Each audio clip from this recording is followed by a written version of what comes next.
Alright, so today I decided for the channel that I was going to interview someone who's a convicted felon and who's also been in there in the field in Houston, known in the Greens Point area. It's my boy Milk. How y'all doing, man? It's Lil Milk. So, what did you go to prison for, bro? Aggravated assault with a deadly weapon. Damn.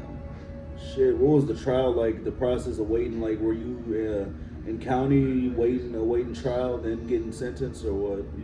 Well, it's kind of like this, man. I had been fighting the case for a little while and sat in the county for like 8 months, you know what I'm saying, fighting the case.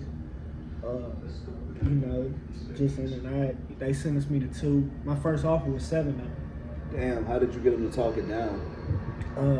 Anybody that done been to Harris County could attest to this, man. Just playing the reset game with them folks, you know.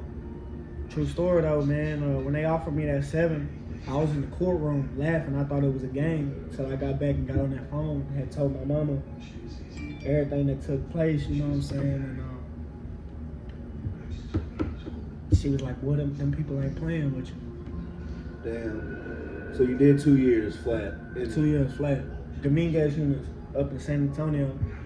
Damn, that's a lot. Well, it's kind of crazy how that shit happens, you know?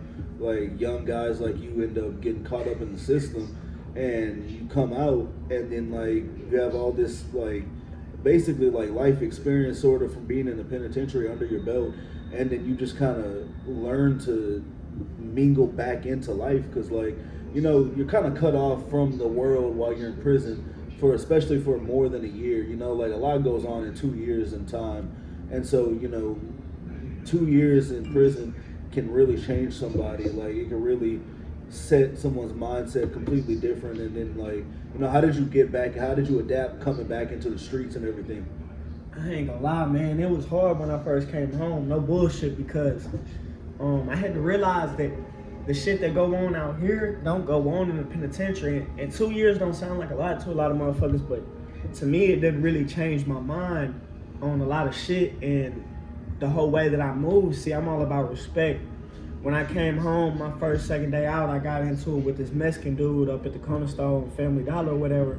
Tried to punch him down, see, because I feel like out here, people are a lot more reckless with their lips and how they talk, you know.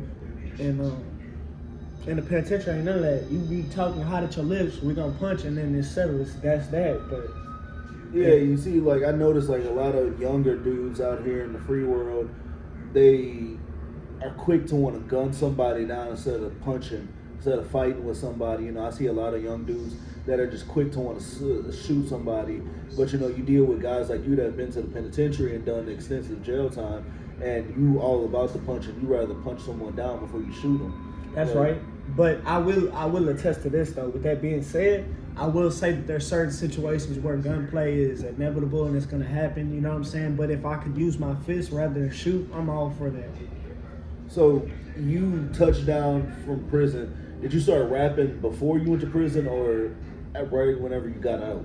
See, I'm not going to lie to you, Reagan. Rapping was always a motherfucking hobby of mine, man, ever since I was little. But like way before the penitentiary, I was rapping. I wrote a lot of music while I was down though, you know, and it all started when we was just young. We'd be smoking weed in the room, rapping, just freestyling. I always got told that I had a talent, man, but I ain't never really take it serious. So you started taking it serious after prison? Yes, sir. Yeah, because, you know, I got, weird people are going to see, you know, I'm going to throw some guitar down on the beats that you and Bam do. And, you know, I really want to see some shit come from you, bro. Like, I've heard you rap, like, you're talented, man. But, you know, I think personally that you should take rap a lot more serious because of the fact that you have a natural flow and you have a natural ability to grasp people with the words you use. Not to mention, there's a lot of rappers out there that have never lived what you talk about, but you actually have lived the stuff you talk about. You know, like, there's people that haven't even held a gun in their life but talk about gunplay. And then, you know, you get rappers like you that are local as fuck, and then, you know, like, people barely, you see, that's what I think is fucked up about the rap game. The people rather listen to some dude that's never shot a gun before, never held a gun, none of that, and then the actual rappers out here that are really about what they talk about, they're barely getting the attention they deserve. So, you know, I think that's really weird in the industry that y'all are in specifically. Because, you know, I'm a rock and roll artist, punk artist, and, we do a lot of different types of stuff. But, with rappers, it's so fake out there. Like, there's not many real rappers out there anymore. That's right. I would attest to that because a lot of the motherfuckers you seeing on music videos, holding guns, doing this and that, they really are not like that, man. And it comes down to this shit right here, bro. A motherfucker that really done live that lifestyle, and it's no cap in my raps, nothing like that,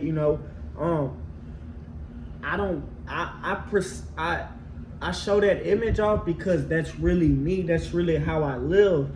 But see, I feel like even a motherfucker that ain't in the streets can always see through bullshit. Real lies, real lies. You know what I'm saying? And I just don't respect the motherfuckers that's out here rapping and leading these young kids to promote violence and shit like that when they ain't even doing it themselves. Right. That's where shit gets a little kind of weird. Like you got motherfuckers that have never done any of the stuff they're talking about, never sold dope. If they did, it was Grams or Reggie. And motherfuckers that talk about selling bricks, this and that, shooting up this and that, and they never have done that. But then, you get a guy like you, like I said, that's really about what you rap, and it barely gets attention, That's right. So that's just weird to me. Like, that's just so weird to me. Like, I don't understand it. It's weird. The rap game all fucked up, man. Well, yeah, that's why I'm kind of glad I'm working with you now.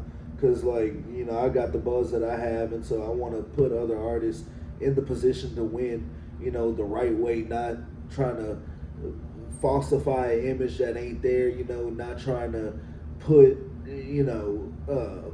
cloud on people who don't deserve it. Like, I really think you do have talent, and I do think that I want to work with you a lot more, work with you and Bam a lot more. Like, I think my following would be happy to see some rappers on my label. So, with that being said, bro, I look forward to working with you, bro. Thanks for sitting down and talk to me. I know you got a busy schedule, so I appreciate it, my guy. Man, thank you. It was an honor, man. For sure. Shout out, man. Mixtape coming real soon, y'all. Be tuned in.